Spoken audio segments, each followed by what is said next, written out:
Good evening and welcome back to Sunday Evening Devotions. I'd like to take us to Acts chapter 2, reading just verses 36 and 37 at the end of Peter's sermon on Pentecost.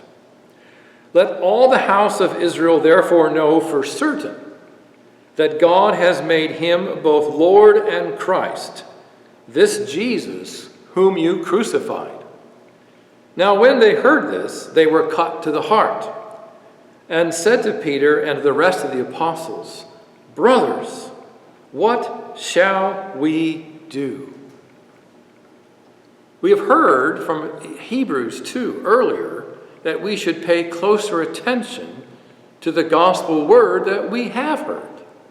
In these verses, these men show us the effect of that gospel word on our hearts if we do pay attention. There are several that we find in this text. The first is that these men were convicted of their sins before God. They confessed their sins before God, that they are sinners. They were ignorant, however, of the solution to their sins, and they therefore held to a hope that God would supply the answer through Peter and the apostles. And then finally, these men were willing to put away their sin, to do whatever would be required. That's the effect of paying close attention to God's gospel word.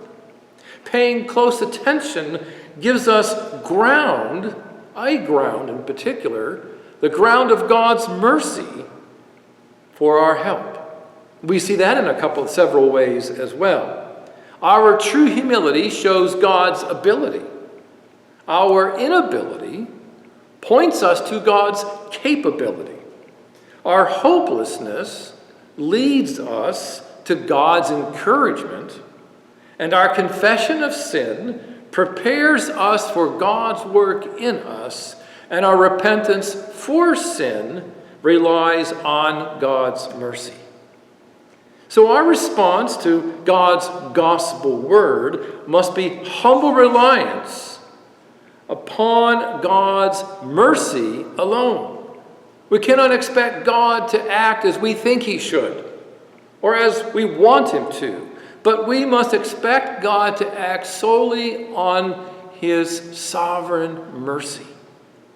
And paying close attention to God's gospel word causes us to rely only upon God's mercy alone and not upon who we are or what we've done.